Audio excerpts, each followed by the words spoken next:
Hello everyone, कैसे हैं आप लोग। तो देखो यार, सबसे पहले सभी लोगों को रक्षाबंधन की हार्दिक हार्दिक शुभकामनाएं, बधाई। ठीक है, इस वीडियो को बनाने का हमारा मेन पर्पज़ ये है कि आखिर हम किस तरीके से पढ़ें कि हम कम समय में ज़्यादा से ज़्यादा सिलेबस को कवर कर सकें। ठीक है, मैक्सिमम स्कोर कर सकें। ठीक है, और किस तरीके से हम पढ़ें कि चीज़ों को रिटेन भी कर सकें। ठीक है, लॉन्ग टाइम के लिए।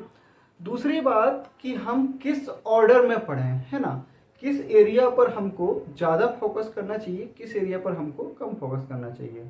ठीक है, ये सब बातें हम इस वीडियो में डिस्कस करेंगे। ठीक है, सबसे पहले जिन लोगों को ये लग रहा है कि इस वीडियो में फर्जी का ज्ञान दिया जाना है, तो कृपया करके उन लोगों के लिए ये वीडियो बिल्कुल भी नहीं है।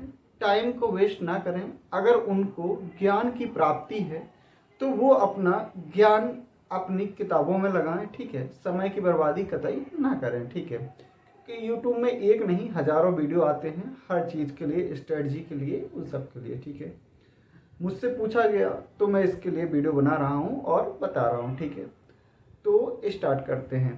ठीक है, सबसे पहले तो देखो, आप लोग जानते हैं कि 3 आपके सेक्शन रहेंगे। कौन से? टेक्निकल, ठीक है, हिंदी और जीएस। ठीक, इन तीनों पोर्शन को हमें करना है। ठीक है, अब करना है और अच्छे तरीके से करना है ताकि हम मार्क्स भी ज़्यादा से ज़्यादा गेन कर सकें। एक और बात, इस बात का हमें ध्यान रखना है कि देखो ईएस में जो क्या था, क्योंकि कुछ लोगों ने मुझसे पूछा बार बार ही, ठीक है, कि आखिर ईएस में 2017 के पहले सिलेबस कुछ और था और 2017 के बाद सिलेबस चेंज हो गया है। ठीक है, तो हमें आखिर वो सारी टॉपिक्स भी कवर करने चाहिए जो 2017 के पहले एड ऑन था, या फिर वो कवर नहीं करने चाहिए। ठीक है, तो देखो, अगर मैं मैकेनिकल की बात करूं तो मैकेनिकल में जो लास्ट ईयर सिलेबस था इसका, एई का, इसमें पूरा का पूरा वही दिया गया था जो अभी 2017 के बाद चेंज हो गया है। ठीक है, आजकल कर भी रहा है ये आयोग कि जितना जो यूपीएससी सिलेबस दे रही है उसी अकॉर्डिंग से ये भी अपना पूरा पूरा बना रहे हैं। ठीक है, चाहे आप यूपी पीसीएस में जो एडमिनिस्ट्रेटिव वाला होता है उसमें भी आप देखेंगे तो उसमें भी यही है। डिफरेंस केवल बस इतना रहता है कि जो स्टेटमेंट वाले क्वेश्चन होते हैं, ठीक है, स्टेटमेंट वाले क्वेश्चन जैसे ए बी सी करेक्ट है या ए बी करेक्ट है, तो ऐसे क्वेश्चंस यूपी पीएससी नहीं देता। ठीक है, शायद एक आध दे दे, नहीं तो ऐसे क्वेश्चंस नहीं देगा। तो अगर आप इन क्वेश्चंस को अवॉइड करना चाहें तो अवॉइड भी कर सकें, बट लेकिन इन क्वेश्चन से रिलेटेड आपके कॉन्सेप्ट जरूर क्लियर होने चाहिए। ठीक है, अवॉइड करने का मतलब ये नहीं कि क्वेश्चन देखना ही नहीं है, क्वेश्चन देखना है, पढ़ना है, और उनसे रिलेटेड जो भी कॉन्सेप्ट है वो हमें पूरे के पूरे पता होने चाहिए। बट आपसे वो क्वेश्चंस नहीं पूछे जाएंगे। मोस्ट ऑफ द केस में ऐसा नहीं होता है, यूपीपीएससी ऐसे क्वेश्चन नहीं पूछता है। ठीक है, तो पहली बात तो ये कि सिलेबस जो है, सिलेबस आप उससे मैच भी कर लेना। जो सिलेबस है वो ईएससी 2017 के बाद जो चेंज हुआ है ना, उसी से रिलेटेड सिलेबस है आपका। जैसे कि मैकाट्रॉनिक्स वगैरह देखो ऐड हुआ था, ये मैकेनिकल की मैं बात कर रहा हूँ, बाकी सभी के लिए भी यही एप्लीकेबल रहेगा। आप कोई सी भी ब्रांच हो, आपकी ट्रेड हो, उसमें सब में यही एप्लीकेबल रहेगा। ठीक है, मैकाट्रॉनिक्स हो गया, रिन्यूएबल एनर्जी हो गया, ये सब जो एड ऑन हुआ था तो वही एड ऑन आपके यूपीपीएससी एई में भी हो चुका है। ठीक है, तो मेरा ये मानना है कि 2017 के बाद का जो सिलेबस है सारी ब्रांचों के लिए भी वही होगा। ठीक है, मतलब ईएस का डायरेक्टली पूरा कॉपी किया हुआ है। आप देख सकते हो, एक दो टॉपिक हो सकता है शायद यहाँ वहाँ हो, वैसे ऐसा होगा नहीं। ठीक है, अब ये तो हो गई सिलेबस की बात, तो कोई कंफ्यूजन वाली बात नहीं है।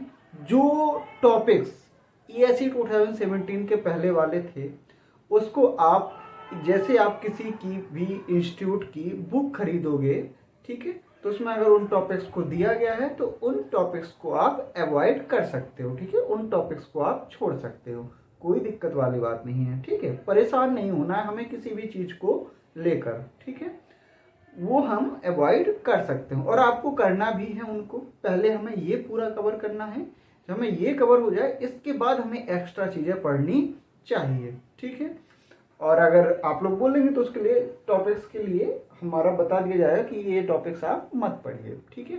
चलो, तो ये हो गई सिलेबस की बात, ठीक है। ध्यान देना, मैं फिर से बता रहा हूँ, जो ESE 2017 के बाद वाला सिलेबस है उसी के अकॉर्डिंग हमें पढ़ना है, ठीक। चलो, मेगाट्रॉनिक्स का तो क्वेश्चन लास्ट ईयर का ही उठा के रख दिया था, वो किया ही था सारे क्वेश्चन लास्ट ईयर के, ठीक है। चलो, अब ये बात हो गई, ठीक है। लास्ट तक बने रहिएगा, क्योंकि इस वीडियो में आपको बहुत कुछ ऐसा मिलने वाला है जिससे आपको काफ़ी हद तक फ़ायदा होने वाला है, ठीक है। तो ये बात का ध्यान रखना है आपको। चलो, अब हमारा मेन फोकस देखो किस पर रहेगा, ठीक है। सबसे ज़्यादा हमारा टारगेट एरिया होगा वो क्या होगा, टेक्निकल, ठीक है। फर्स्ट टेक्निकल, सेकेंड हिंदी, और थर्ड हमारा क्या होगा, GS, ठीक है। ये हमारा प्रेफरेंस ऑर्डर चलेगा, ठीक। क्यों, मैं ऐसा क्यों बोल रहा हूँ, क्यों, क्योंकि टेक्निकल में आप ज़्यादा से ज़्यादा मार्क्स गेन कर सकते हो, और टेक्निकल तो हमें करना ही है पहले नंबर पर, उसमें तो कोई शक वाली बात ही नहीं है, ठीक है। ना ही कोई कंफ्यूजन बनती है हमारी कि सर नहीं टेक्निकल नहीं करेंगे हम, ठीक है। तो टेक्निकल तो हमें करना ही है। कंफ्यूजन हमें कहाँ क्रिएट हो सकती है, हिंदी में और GS में। और my dear brother and sister, ठीक है, सभी लोग ध्यान देना, ये बहुत ही इम्पोर्टेंट बात, हिंदी बहुत ही ज़्यादा ज़रूरी है आपके लिए अगर आपको ज़्यादा से ज़्यादा मार्क्स गेन करने हैं, ठीक है। ऐसा मैं इसलिए कह रहा हूँ क्योंकि आप पढ़ के देखना, जब आप पढ़ लोगे तो आपको ज़्यादा से ज़्यादा, इसमें कम समय में बहुत ज़्यादा पढ़ सकते हो आप, और स्कोर भी कर सकते हो, ठीक है। तो ये स्कोर गेनर भी है, ठीक है। GS लास्ट में मैंने इसलिए ऐड किया हुआ है, ठीक है। इसके बारे में थोड़ा भी आपको बताता हूँ कि आखिर क्यों लास्ट में किया हुआ है, ठीक है। तो ये पहले प्रेफरेंस अगर देखा जाए, ठीक है, तो प्रेफरेंस ऑर्डर आप समझ गए, ठीक है, और ये आप जानते भी हैं। अब दूसरी बात कि आखिर इन सबको करना कैसे है, ठीक है। चलो, GS का मैं बता ही देता हूँ। देखो यार, होता क्या है ना GS में, कि GS का एक तो सिलेबस बहुत ही वास्ट है, ठीक है। जैसे ज्योग्राफी हो गया, इसमें आपको बहुत सारी चीजें पढ़नी पड़ेगी, ठीक है। अब कुछ लोग ये भी बोल सकते हैं कि सर सिलेबस वास्ट है तो इसलिए, और लोगों को इसमें मतलब बनता भी नहीं है, ठीक है, और लोगों के मार्क्स भी कम आते, तो हम इसको इतना अच्छा पढ़ लें कि हम इसमें ज़्यादा मार्क्स गेन कर लेंगे, ठीक है। तो हम उनसे एज हमें मिल जाएगा, ठीक है, मतलब उनसे ज़्यादा मार्क्स हमें मिल जाएंगे। बट लेकिन सर, इस फालतू की दिमाग की खपज में मत पढ़ना, ऐसा कुछ भी नहीं है। वहाँ पे आपको कुछ क्वेश्चंस ऐसे दिए जाएंगे ना GS के, जो आपने कभी पढ़े भी नहीं होंगे, ठीक है। तो इस चीज का हमें ध्यान रखना है, ठीक। अब देखो, आखिर हमें कैसे पढ़ना है, इस बारे में अगर हम थोड़ा सा डिस्कस करें, तो पहले टेक्निकल 1 बाय 1 हम देखेंगे। तो पहले अगर टेक्निकल की बात करें, तो टेक्निकल पढ़ने का आपका सबसे बेस्ट तरीका, अच्छा बहुत से लोगों ने तो कोचिंग ले ही रखी होगी, ये मैं जानता हूँ, ठीक है ना। सब लोग टेक्निकल में क्या है ना, कि आजकल बीटेक कोच और जो लोग करते हैं, तो सबसे पहले कोचिंग तो जरूर ज्वाइन करते हैं, ठीक है। तो टेक्निकल आपने पढ़ रखा होगा, ठीक। अब बात यहाँ पर होगी कि आखिर हम लेस टाइम में कैसे पढ़ें कि हम स्कोर मैक्सिमम कर सकें, स्कोर क्या कर सके, मैक्सिमम, ठीक। इसके पहले मैंने कई बार वीडियो बनाया है, तो तब भी मैंने बताया है कि देखो, हमें 2-3 चीज़ों का ध्यान रखना पड़ता है टेक्निकल पढ़ने के लिए, ठीक। सबसे पहली बात, जब हम किसी बुक को, अच्छा एक बात और, रिवीजन जब भी आप किया करें, ठीक है, ये 100% मानने वाली बात है, ना मानो वो आपकी इच्छा। रिवीजन जब भी हमें करना है तो क्वेश्चंस से रिवीजन करना है, थ्योरी से रिवीजन नहीं करना है। क्यों ऐसा मैं इसलिए बोल रहा हूँ, क्योंकि जब भी हम देखते हैं कि जब भी हम थ्योरी से रिवीजन करते हैं ना, तो थ्योरी ही पढ़ते रह जाते हैं, और थ्योरी पढ़ते पढ़ते बोर हो जाते हैं, और अक्सर ये गलती बहुत से लोग करते हैं, तभी उनको 2-2, 3-3, 4-4 साल लग जाता है, ठीक है। रिवीजन हर एक बंदे को हमेशा, जैसे आपने एक बार कोचिंग से कहीं से पढ़ लिया आपने, ठीक है, एक बार आप पूरा सिलेबस पढ़ ही चुके हो। अब जो आपको दोबारा आपने मान लो सोचा कि मैं थर्मोडायनेमिक्स मेरे को करना है, ठीक है, या फिर स्ट्रॉन्ग करना, जो भी करना है, अब आप क्या करोगे, तो आपको क्या करना है, क्वेश्चंस उठाना है। सबसे पहले क्वेश्चंस को लगाना स्टार्ट करना है। जहाँ पे अब देखना क्वेश्चन भी किस तरीके से आपको लगाना है, ठीक है। क्वेश्चन ऐसे नहीं लगाना है कि क्वेश्चन लगाया उसका आंसर देखते हैं, क्वेश्चन लगाया उसका आंसर देखते हैं, नहीं।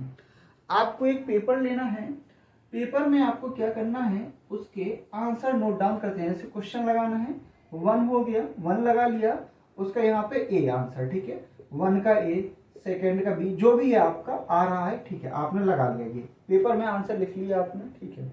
ये स्ट्रेटजी बहुत अच्छी स्ट्रेटजी है और बहुत फायदा मिलेगा। अब देखना आप क्या करोगे, जो आपने ये लगा लिए, कोई दिक्कत नहीं, नहीं बन रहा है कोई दिक्कत नहीं, अपने आंसर जो आपको लगता है वो लगाओ, नहीं लगता है छोड़ दो। आपने ये लगाया, टाइम भी इसमें कम लगता है। अब आपने जब मैच किए तो आपने देखा कि सर ए सही है मेरा, ठीक है, बी मेरा गलत है, ठीक। तो आपको अपनी बुक में क्या करना है कि ए वाले को, या तो ए वाले को क्रॉस कर दो कि ए आपसे बन जाता है, ठीक है। अगर आप 20 दिन बाद भी उठाओगे, 1 महीने बाद, 2 महीने बाद भी इस टॉपिक को पढ़ोगे तो ये क्वेश्चन आप लगा सकते हो बिना किसी प्रॉब्लम के, ठीक है। ऐसा मैं इसलिए कह रहा हूं क्योंकि नंबर ऑफ क्वेश्चंस इतने ज़्यादा होते हैं कि बार बार आप एक ही क्वेश्चन को रिवीजन करेंगे तो टाइम का वेस्टेज बहुत होगा, ठीक है। इसको हमने कर दिया क्रॉस, या तो इसको क्रॉस कर दो या फिर इसको छोड़ के बी वाले को आप स्टार मार्क कर दो। ये क्वेश्चन आपसे नहीं बनाना है, ठीक है, कोई दिक्कत वाली बात नहीं। ऐसे करके आपने एक टॉपिक पूरा कंप्लीट कर लिया, ठीक है। इसके बाद आपको क्या करना है, इसके बाद आपको जो टॉपिक्स नहीं बने हैं उनसे रिलेटेड थ्योरी पढ़नी है, ठीक है। उसके सरफेस पे पूरा थ्योरी पढ़नी है, उससे कवर कर लेनी है थ्योरी, ठीक है। जो थोड़ा बहुत न्यूमेरिकल अगर नहीं बन रहा है तो न्यूमेरिकल देख लेना है, बस हो गया मेरा, ठीक है। एक बार करना है, जब एक बार आप कर लिए, ऐसे कर करके सारे आपने सब्जेक्ट कवर कर लिए, ठीक है। और साथ में आप देखना आप थ्योरी भी साथ में कवर करते जा रहे हो, बट अब आपका मेन फोकस एरिया वो है जो आपसे नहीं बन रहा है, ठीक है, या फिर जहां पर आपका क्या है वीक पॉइंट है, तो आप केवल उस पर फोकस करोगे तो आपका कंसंट्रेशन भी हाई होगा, कम समय में ज्यादा सिलेबस आपका कवर हो जाएगा, ठीक। एक बार पढ़ लिए, दोबारा जब आप किए सॉल्व तो फिर से आपको क्या हुआ, मान लीजिए ये क्वेश्चन नहीं बना, ठीक है। अब आपसे 2 बन जा रहा है मान लो, और या मान लो 2 फिर से नहीं बना तो फिर से स्टार मार्किंग कर लो, ठीक है। और तीसरा बन गया, अब आपसे क्या होगा ना कि जैसे पहले आपको 25 क्वेश्चन नहीं बन रहे थे, अब आपसे ऐसा निकलेगा कि केवल 15 क्वेश्चन नहीं बन रहे हैं, बाकी बन जा रहे हैं। नंबर ऑफ क्वांटिटी क्वेश्चंस की कम होती जाएगी, उन क्वेश्चंस की जो क्वेश्चन आपसे नहीं सॉल्व हो रहे हैं, ठीक है, उनकी नंबर ऑफ क्वांटिटीज आपकी क्या होती जाएगी, कम होती जाएगी, ठीक है। ऐसा कर करके आपको कम से कम 3 टाइम्स करना चाहिए, ठीक है। 3 टाइम्स ये जरूर ही करना चाहिए। जब आप ये कर लोगे, अब जब आप 3 टाइम्स कर लोगे तो अभी भी आपके कुछ ऐसे क्वेश्चंस बनेंगे जो आपसे नहीं बन रहे हैं, ठीक है। अभी भी मान लो 50 थे तो 5 आउट ऑफ 50 क्वेश्चंस आपके ऐसे निकले जो आपसे नहीं बन रहे हैं, ठीक है। अब आप क्या करोगे, तो उसके लिए सिंपल सा सोल्यूशन है, ठीक है। दोस्तों से डिस्कस करो, समझो, फिर भी अगर नहीं समझ में आ रहा है, ठीक है, तो पेपर लो, ऐसे पेपर लो, पेपर में आप क्या करो, उस क्वेश्चन को या फिर उसके आंसर्स को लिख लो कि ये क्वेश्चन इस बुक का ये है और इसका आंसर इस तरीके का है, ठीक है। और ऐसे करके जब आप नोट कर लोगे, ठीक है, ये मैंने नोट किया हुआ था, ठीक है, ये शॉर्ट नोट्स टाइप का मैंने पूरा बनाया हुआ था, पूरा चार्ट में, अगर आपको ऐसे दिखाऊं तो, ठीक है। तो ये इससे काफ़ी फायदा मिलेगा आपको। अब आप क्या करोगे कि जब आपको रिवीजन करना है, ठीक है, तो वो क्वेश्चन तो आपसे बन ही जा रहे हैं, फिर आपको केवल इन क्वेश्चंस को रिवीजन करना है। तो सुबह मॉर्निंग में हम उठे और हमने ये क्वेश्चन, या जब भी आपको टाइम मिले ये क्वेश्चन देख लिया, हाँ हाँ ये टॉपिक मेरा वीक है, इसका ये आंसर, इसका ऐसे होगा, ठीक है। तो इस तरीके से अगर आप करोगे तो आपके माइंड में ज़्यादा से ज़्यादा चीज़ें रिटेन रहेंगी और कम समय में आप बहुत ज़्यादा चीज़ें पढ़ लोगे। ऐसा मैं इसलिए कह रहा हूँ क्योंकि यार जब लोग एक बार रिवीजन करते हैं ना तो भी वही चीज़ें पढ़ते हैं, दोबारा रिवीजन कर रहे हैं फिर वही चीज़ें पढ़ रहे हैं, दोबारा रिवीजन कर रहे हैं फिर वही चीज़ें पढ़ रहे हैं। तो ऐसे में लोग काफ़ी समय तक तो सिलेबस ही कंप्लीट नहीं कर पाते, ठीक है। तो कम समय में ज़्यादा, मैंने हर सब्जेक्ट का ऐसे बनाया हुआ था, ठीक है, हर सब्जेक्ट का, यहाँ तक कि मतलब नॉन टेक का भी बनाया हुआ था, ठीक है। तो वो चीज़ है, ये एक्चुअली एनवायरनमेंट का ही दिया गया है, ठीक है। तो ये पूरा का पूरा लिखा हुआ है सभी कुछ, ठीक है। तो इस तरीके से जब आप करेंगे तो आपको बहुत ज़्यादा बेनिफिट होगा, ऐसा मेरा मानना है। ठीक है, आपकी कोई और स्ट्रेटजी है तो आप वो भी फॉलो कर सकते हैं। ठीक है, चलो अब ये स्ट्रेटजी फॉलो करने के बाद आपको डेली टेक्निकल के लिए कितना समय देना चाहिए। ठीक है, तो देखो यार, अगर घर पे बैठे हो तब तो कोई बात नहीं, 7-8 घंटे दे सकते हो। अदरवाइज आपको मिनिमम 6 आवर्स तो निकालनी चाहिए, 5 to 6 आवर्स, जब तक आपके एग्जाम की डेट नहीं आई है। ठीक है, और आप ये प्रोसेस अगर फॉलो कर रहे हो तो बहुत कम समय में बहुत ज़्यादा चीज़ें आप कवर कर लोगे। ठीक है, तो ये तो हो गया सर टेक्निकल के लिए। और हाँ, डेली जरूर पढ़ना है। ठीक है, मैंने सिलेबस भी आपको बता दिया, टॉपिक्स कौन कौन से पढ़ने हैं नहीं पढ़ने हैं, और प्रॉपर स्ट्रेटजी बता दी। ठीक है, इस स्ट्रेटजी का आपको बहुत ज़्यादा फायदा मिलने वाला है माय डियर। ठीक है, अब मैं आपको कैसे बिलीव दिलाऊं। ठीक है, जब आप देखोगे ना, आप पढ़ोगे, आप यहाँ तक कि ऐसा करोगे ना, तो आप देखना प्रोडक्शन के भी आपको आंसर्स याद होंगे सीधे के सीधे। ठीक है, कि हाँ मेटल कटिंग, मेटल फॉर्म में ये आ गया, रोलिंग में ये आ गया, ये क्वेश्चन इसका, ये इसका, ये इसका, ये। ठीक है, तो वो चीज़ें हैं। ठीक है, मैंने कहा बताया, मैंने तो पूरा RK जैन का ही पूरा बना रखा था। ठीक है, इतनी मोटी बुक का। ठीक है, इस तरीके से तो वो सब चीज़ें हैं, करनी पड़ेंगी, हार्डवर्क तो थोड़ा करना पड़ेगा, लेकिन इसका एग्जाम टाइम में आपको बहुत फायदा मिलता है। जब लास्ट के 5 से 10 डेज में आपको सिलेबस कवर करना होगा ना, तो उस समय आपको ज़्यादा से ज़्यादा फायदा मिलेगा इसका। ठीक, दूसरी बात, हिंदी के लिए मैं बता चुका था। ठीक है, फिर भी देखो, कुछ लोगों ने पूछा कि सर लूसेंट पढ़ लें, कुछ लोगों ने पूछा कि सर ये मतलब वीडियोज पढ़े हैं यूट्यूब में किसी के भी, तो ये पढ़ लें। तो देखो, सबका अपना पर्सनल व्यू है, आप कहीं से भी पढ़िए, मुझे उससे कोई दिक्कत थोड़ी ना है। हिंदी आप कहीं से भी पढ़िए, बट लेकिन मेरा ये मानना है कि घटना चक्र जरूर लगाने चाहिए। ऐसा मैं इसलिए क्यों बोल रहा हूँ, ठीक है, वो इसलिए क्योंकि यार देखो, जब आप किसी भी बुक को पढ़ोगे ना, जैसे मुहावरे हैं, मुहावरे आपके 40 पेज में मुहावरे दिए गए हैं बुक में। ठीक है, अब मैं आपको एक बुक दिखाऊं। ठीक है, एक सेकेंड, ये बुक है सामान्य हिंदी की, पृथ्वीनाथ पांडे की। ठीक है, PN पांडे की, और हरदेव माहेश्वरी, कई प्रकार की बुक आती हैं।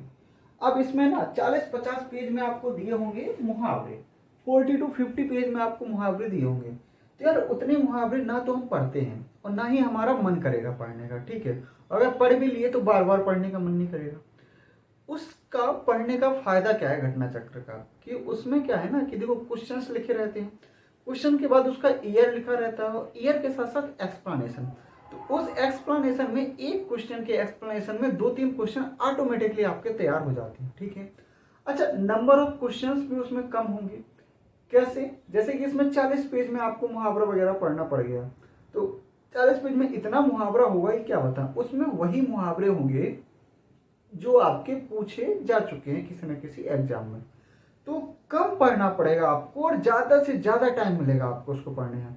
ठीक है, और आप देखना, जब आप खुद ही पढ़ोगे, मेरा ये पर्सनल बिलीफ है, जब आप खुद पढ़ोगे तो आप देखोगे ना कि उसको लगाने से आपको बहुत बेनिफिट हुआ है। ठीक है, तो देखो, थ्योरी आप कहीं से भी कवर करो, मुझे कोई भी दिक्कत नहीं है, बट मेरा पर्सनल सजेशन ये है कि आपको उसके क्वेश्चंस जरूर सॉल्व करने चाहिए। ठीक है, आपका फायदा मिलेगा। ठीक है, अच्छा, एक बात और, जो मैंने आदित्य पब्लिकेशन की बुक बताई हुई थी अपने पिछले वीडियो में, तो अगर उसके कुछ आंसर्स में अगर आपको मिस्टेक मिल जाए तो परेशान मत होना। ठीक है, क्योंकि उसके कुछ आंसर्स में हो सकता है मिस्टेक है भी, हो क्या सकता है भी, तो होती है अधिकतर। ठीक है, तो उसमें आप परेशान होने वाली बात नहीं है। ठीक है, और वैसे भी कोई रिस्ट्रिक्शन नहीं है, आप कहीं से भी थ्योरी पढ़िए। ठीक है, न्यूमेरिकल के लिए, लेकिन यार मेरी समझ में आपको वो लगानी चाहिए। ठीक है, अब ये तो हो गया हिंदी का।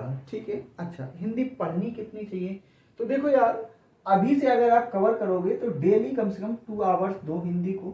ठीक है, क्योंकि हिंदी में भी चीजें, जो आपको ध्वनियां वगैरह, समास वगैरह, ये सब कुछ चीजें आपको याद रखनी पड़ेंगी। ठीक है, तो डेली 2 आवर्स आपको इसको देनी चाहिए। ठीक है, और ये मस्ट है, ये मस्ट है, क्योंकि अगर आप ये नहीं दोगे ना तो लास्ट में आपको बहुत दिक्कत पड़ जाएगी हिंदी के लिए।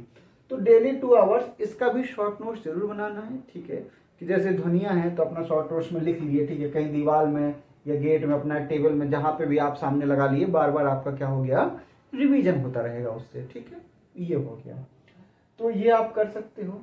अच्छा, एक बात और मैं आपको बताऊं कि UPPSC नया क्वेश्चन नहीं बनाएगा। ठीक है, ना ही उनके पास इतना कोई टाइम होता है, ना ही वो बनाते हैं, तो इसको मैं बार बार रिपीट नहीं करूंगा।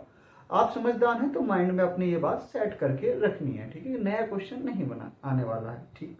एक और बात खास तौर एड ऑन की जाए कि देखो भैया, ये मैंने पहले ही बताया था कि एग्जाम के 20 days before 20 days of exam diary में नोट कर लेना, कैलकुलेटर की प्रैक्टिस जरूर थोड़ी बहुत करके रखनी है, क्योंकि ऐसा ना हो कि लास्ट में एग्जाम टाइम में आपको कैलकुलेटर के लिए बोल दिया जाए और फिर आपकी 6 महीने की 7 महीने की पूरी मेहनत आपकी बर्बाद हो जाए, ठीक है।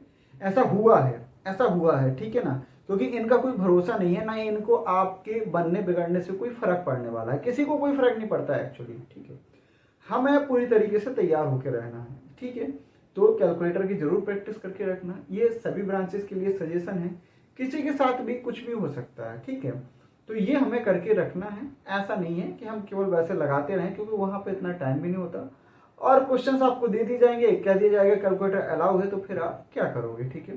प्रैक्टिस जरूर करके रखनी, क्योंकि दिक्कत हो जाती है। वो लोग समझ सकते हैं जिन्होंने विदाउट कैलकुलेटर की प्रैक्टिस के कैलकुलेटर को यूज किया था, ठीक है, वो चीज हो गई आपकी, ठीक। तो ये वेरी इंपॉर्टेंट, इसको ध्यान रखना है, डायरी में नोट कर लेना सारी बातें और स्ट्रेटजी वीडियो लगा के रखना है, ठीक है, मतलब कि सॉरी स्ट्रेटजी का अपना नोट बना के लगा के रखना है, ठीक है। और ध्यान रखना है इन सारी बातों का, ठीक। पर्सनल मोटिवेशन होना बहुत ज्यादा जरूरी है इन सब चीजों के लिए। खैर चलो, अब हिंदी की बात हो गई, टेक्निकल की बात होगी। अच्छा, इसके लिए अलग से वीडियो बना दिया जाए कि किस को टॉपिक को कितना ज़्यादा प्रेफरेंस देना चाहिए। वैसे तो सभी को इक्वल प्रेफरेंस देना है, ठीक है ना, बट लेकिन अगर किसी की इच्छा है कि पहले मैं ये टॉपिक पढ़ूँ ये टॉपिक, तो एक अलग बात है, ठीक। बात करें जीएस की, ठीक है। अब देखो यार, जीएस एक ऐसा टॉपिक है जिसमें लोग पढ़ते रहते हैं और कहते हैं हमसे हो नहीं रहा, या फिर हमसे इतने क्वेश्चन कम बने, इतने क्वेश्चन ज़्यादा बने, तो आखिर क्या करें हम और किस तरीके से इसको कवर करें, ठीक है। चलो, तो मेरा ये मानना है, ठीक है, कि देखो टॉपिक अगर आपको बताए जाए, ठीक है, आप जानते हो ज्योग्राफी हो गया, करंट अफेयर हो गया, पॉलिटी हो गया आपका, ठीक है, और पॉलिटी इकोनॉमी हो गया, ठीक है, इकोनॉमी हो गया, हिस्ट्री हो गया, ठीक है, और इसी में आपका है ना वो जो सो एग्रीकल्चर वगैरह के जो भी क्वेश्चन है वो सब इसी में ऐड हो जाएंगे, ठीक है। तो इस तरीके और भी कोई टॉपिक बचा है और तो शायद नहीं बचा है, ठीक है, यही सब चीज़ें हैं ना, हिस्ट्री हो गया, ठीक है, ये सब चीज़ें हैं। हाँ, यूपी यूपी यूपी यूपी का, ठीक है, यूपी का करंट अफेयर, ठीक है, यूपी का करंट अफेयर या फिर यूपी स्पेशल, ठीक है, इस पे हमें कितना ध्यान देना चाहिए, ये सारे टॉपिक हैं, शायद कोई बचा हो, ठीक है। चलो, अब देखो यार, जीएस करने का, हाँ, इन्वायरमेंट भी इसी में आ जाएगा, ठीक है। इन्वायरमेंट अगर देखा जाए, इन्वायरमेंट आप ऐड कर सकते हो, जियोग्राफी के साथ इन्वायरमेंट ऐड कर सकते हो, ठीक है, इसी के साथ ऐड हो जाएगा, ठीक। करंट अफेयर में भी ऐड हो जाएगा। चलो, अब मेन बात आती है कि कहाँ से स्टार्टिंग करें और किस तरीके से पढ़ें इसको, ठीक है। स्टार्टिंग क्या होनी चाहिए और किस तरीके से हमें पढ़ना चाहिए, ठीक। तो देखो यार, मैं आपको अगर बताऊं तो सबसे पहले तो आपको 2 टॉपिक्स पे बहुत ज़्यादा फोकस करना है, ठीक है। एक हो गया आपका ज्योग्राफी वाला और एक हो गया आपका पॉलिटी वाला, ठीक। इस पर मैं ऐसा क्यों बोल रहा हूँ? ऐसा इसलिए बोल रहा हूँ कि ज्योग्राफी और पॉलिटी एक ऐसे टॉपिक्स, ऐसे सब्जेक्ट हैं जिसमें ना नया कुछ एड ऑन होने के चांसेस बहुत कम रहते हैं, जो पुरानी चीजें हैं उन्हीं से क्वेश्चंस आते हैं, ठीक है, पहली बात। दूसरी बात, क्वेश्चंस भी ऐसे आएंगे जनरली कि वो आपसे बन जाएंगे, ठीक है। देखने में बड़ा ही भारी भरकम लगे ज्योग्राफी, लेकिन ऐसा कुछ भी नहीं है, इसलिए लोग ज्योग्राफी ऑप्शनल को ही प्रेफर ज्यादा करते हैं आईएएस पीसीएस में, ठीक है।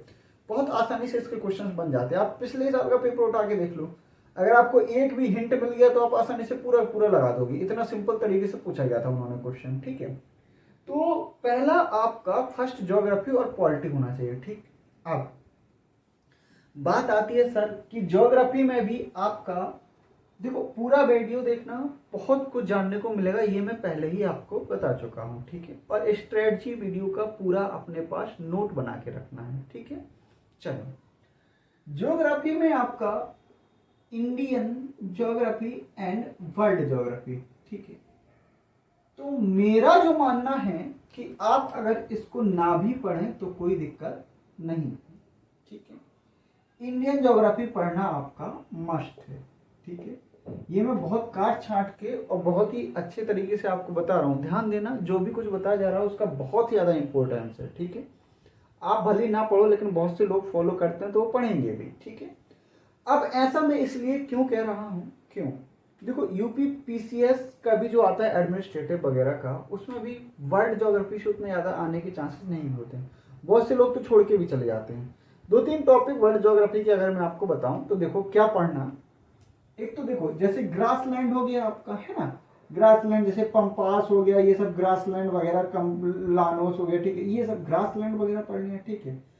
सी के बारे में आप पढ़ सकते हो, ठीक है, अरेबियन सी, ये सब हो गया, बस इससे ज़्यादा कुछ पढ़ने की जरूरत नहीं है भाई। ये थोड़ा ना पूछो ये कहाँ पे कौन सी जाति प्रजाति जो भी कुछ है वो सब, ठीक है, उतना नहीं जाएगा आपका। और बाकी ये सबसे लास्ट में अगर लगे भी, ये तो ये पढ़ लेना चाहिए, ठीक है, यहाँ से क्वेश्चन पूछ सकता है आपका, ठीक। चलो, इंडियन ज्योग्राफी पढ़ना मस्ट है, ठीक। इसके बाद पॉलिटी, दूसरे नंबर पर आपको जो फॉलो करना है वो क्या होगा आपका, पॉलिटी।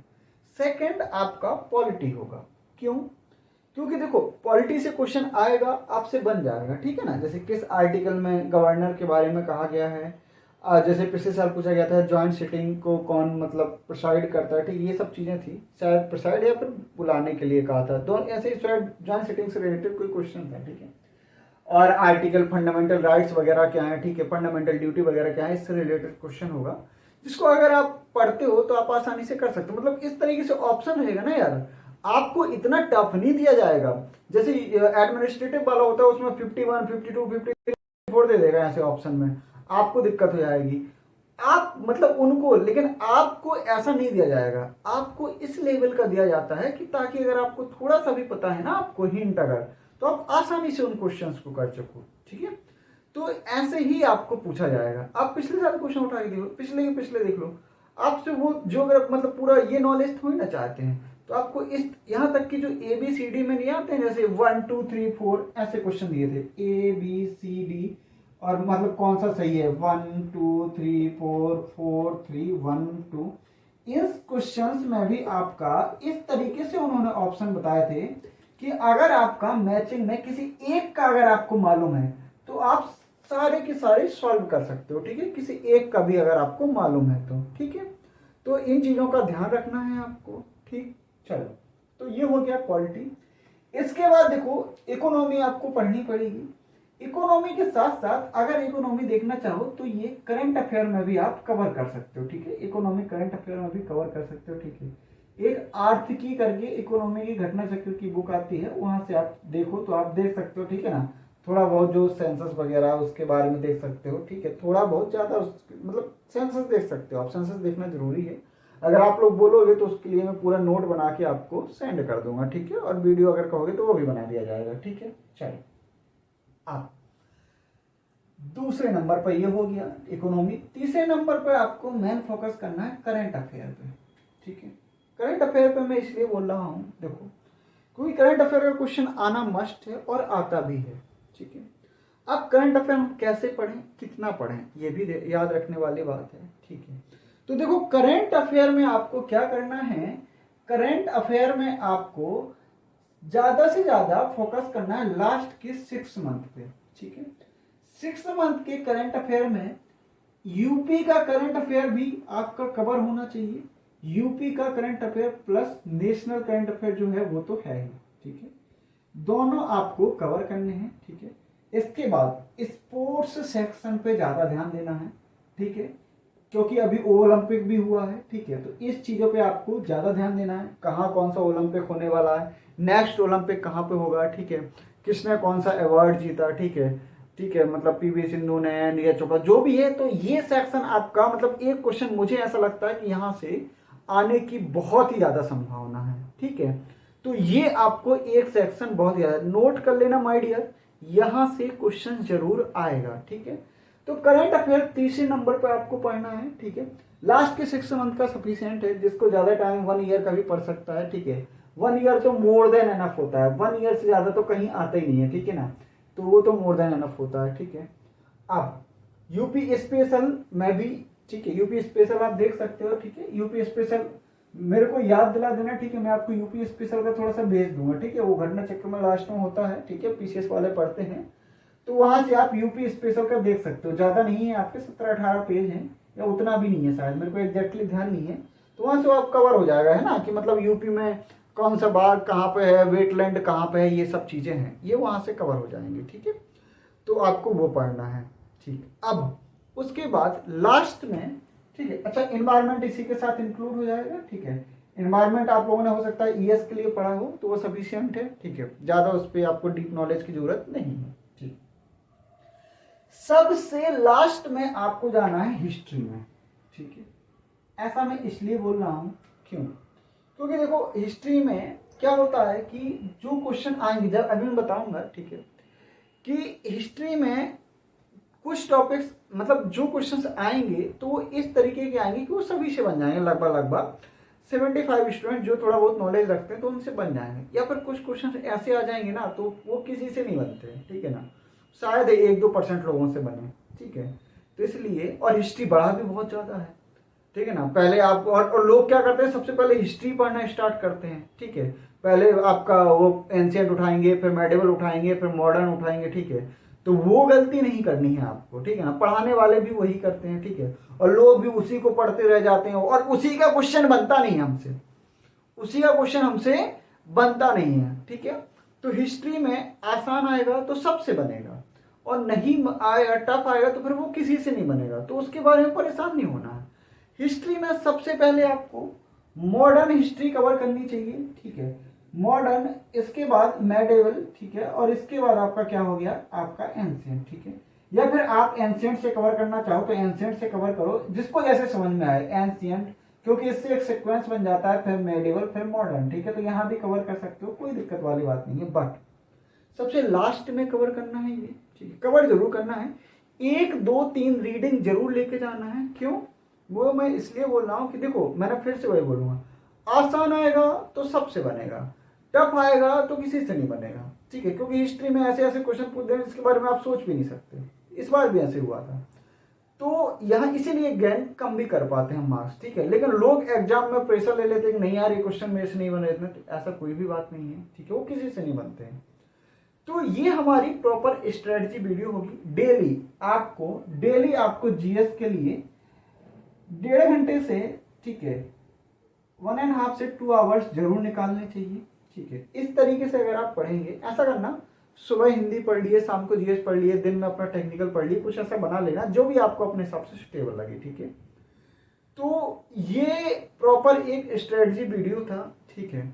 हो सकता है कुछ बातें मेरे से इसमें छूट गई हों, या कुछ इंपॉर्टेंट बातें जो मेरे को बतानी रह गई हों, तो आप लोग बताते ही रहते हैं कमेंट में, ठीक है। तो उन चीज़ों को हम लोग करेंगे कंसिडर, ठीक है। अच्छा हाँ, एक बात और, कि कुछ लोगों को ये लगता है जैसे कि एक लोग थे तो वो बोल रहे हैं कि नहीं, क्या कहते हैं, हम 3 या 4 ईयर्स गैप हो गया हमारा, फिर हम स्टडी करें तो हो पाएगा या नहीं हो पाएगा। तो देखो यार, ये तो पर्सनल एफर्ट पे मैटर करता है, मेनली बात हो क्यों नहीं जाएगा। करने को तो लोग 4-4, 5-5 साल टेक्निकल छोड़ने की बात करते हैं, ठीक है। तो करने को तो आप कर ही सकते हो, ठीक है। तो ये बेसिकली आप पे डिपेंड करता है, आपके मोटिवेशन पे डिपेंड करता है, और आपके हार्ड वर्क पे डिपेंड करता है, ठीक है। तो आप पढ़िए, और अच्छे तरीके से पढ़िए, जो भी मेरे से हेल्प होगी वो मैं ज़रूर करूँगा, ठीक है। और हिंदी का मैं सेशन जल्दी ही रखना स्टार्ट करूँगा, ठीक है। मैं ये सोच रहा हूँ कि पहले कुछ वीडियो बना लिए जाएँ ताकि आपकी कंटिन्यूटी ब्रेक ना हो, ठीक है। तो हिंदी हो गया, जीएस हो गया, और टेक्निकल होगा, तीनों के लिए एक एक टाइम पीरियड बनाया जाएगा, शेड्यूल बनाया जाएगा, और जितना हो सकेगा वो मैं ज़रूर हेल्प करूँगा, ठीक है। बाकी आप लोग पढ़ते रहिए, बहुत बहुत थैंक यू आप लोगों का, ठीक है। कोई और बात हो तो आप ज़रूर पूछ सकते हैं, और पूछते भी हैं लोग, कोई दिक्कत वाली बात नहीं है मेरे को बताने में भी, ठीक है। तो अपने प्रिपरेशन रखिए, good luck, best of luck, ठीक है। अच्छा लगे तो लाइक जरूर किया करो, क्योंकि उससे आप भी जानते हो, जब आप भी बनाओगे कोई वीडियो, अगर आपको लाइक मिले तो आपको खुद अच्छा रहेगा, ठीक है। तो वो सबके साथ होता है, ह्यूमन बीइंग का नेचर होता है। तो अगर आपको अच्छा लगे तो लाइक जरूर करना, शेयर सब्सक्राइब जरूर करना, ठीक है। Thank you again, happy Rakshabandhan.